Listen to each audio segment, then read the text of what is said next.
Expliquez-nous avec Laurent Neumann. Laurent, la presse espagnole évoque beaucoup l'intervention personnelle d'Emmanuel Macron dans le dossier Kylian Mbappé. Le président de la République, à votre connaissance, oui ou non, est-il intervenu? Alors Nicolas, pour comprendre et répondre à votre question, il faut rembobiner le film. Le 18 février dernier, le journal espagnol El Mundo annonce effectivement qu'Emmanuel Macron aurait appelé le joueur parisien pour le convaincre de rester au PSG et même que l'ancien président Nicolas Sarkozy aurait lui aussi tenté de jouer les médiateurs. On connaît les liens de Nicolas Sarkozy avec le PSG et on sait que depuis la dernière Coupe du Monde en Russie, Emmanuel Macron et Kylian Mbappé, après la victoire des Bleus, ont noué une vraie complicité. Mais ni l'Élysée, ni Nicolas Sarkozy n'ont confirmé ou démenti. Précisons qu'à l'époque, Mbappé était plus près de Madrid que de Paris. Et puis en milieu de semaine dernière, un autre grand journal espagnol, journal sportif AS, prétend que l'émir du Qatar, Tamim bin Hamad Al Thani, aurait personnellement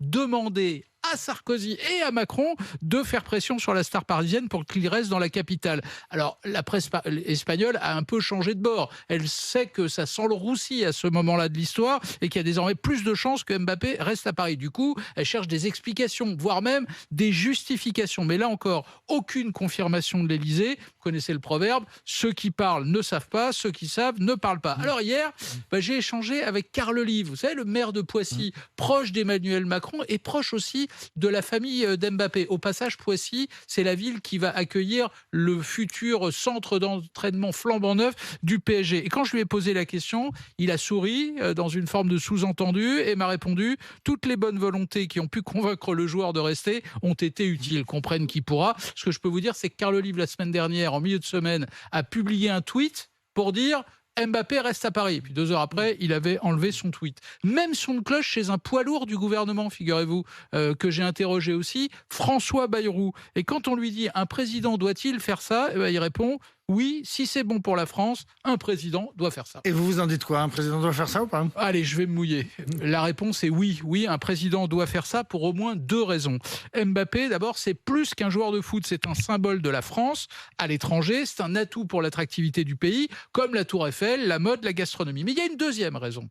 Elle est stratégique, celle-là. C'est important pour la France de faire plaisir au Qatar. Pourquoi? D'abord parce que le Qatar est sans doute le seul véritable allié régional de la France au Moyen-Orient. Il y a même entre les deux pays, figurez-vous, un accord de soutien en cas d'agression. Et ensuite, parce que le Qatar est un très gros investisseur de la France. En 2008, vous vous en souvenez, Nicolas Sarkozy avait signé avec Doha un accord fiscal très avantageux pour le Qatar qui exonère, tenez-vous bien, les investissements qataris de tout impôt sur les dividendes, sur les plus-values immobilières et même sur les gains en capital. Un cadeau fiscal qui a porté ses fruits, en l'occurrence, puisque le Qatar a pris des participations dans une dizaine des plus grosses entreprises françaises du CAC 40. Et ces échanges d'intérêts bien compris se sont poursuivis sous François Hollande, avec la vente de 24 avions de combat Rafale en 2015, puis sous la présidence d'Emmanuel Macron. Et tout le monde se souvient de la signature à Doha en décembre 2017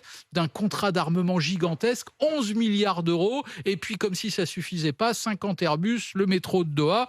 Je parle même pas des investissements du Qatar à Paris, à Cannes, dans des hôtels de luxe, de l'immobilier de prestige. Bref, le Qatar, ça pèse. Alors, donc, il y a de l'argent qui coule à flot, il y a des raisons économiques, il y a aussi des raisons géostratégiques. Oui, la guerre en Ukraine. Alors là, vous allez me dire, mais quel rapport entre la guerre en Ukraine et Mbappé? C'est simple.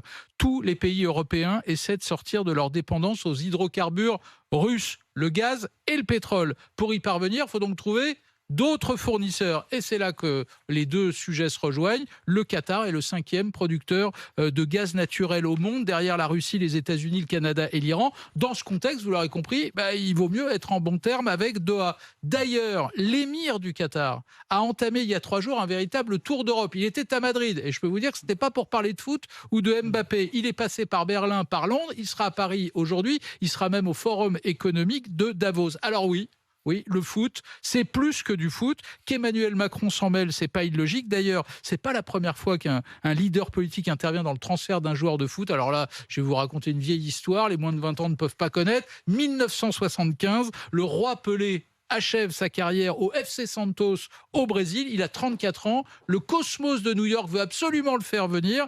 Et là, qu'est-ce qui se passe? Bien, le président américain Richard Nixon demande à Henry Kissinger de passer un coup de fil au président brésilien. Et Pelé a fini sa carrière au Cosmos de New York. Comme quoi, peut-être qu'Mbappé est notre Pelé à nous.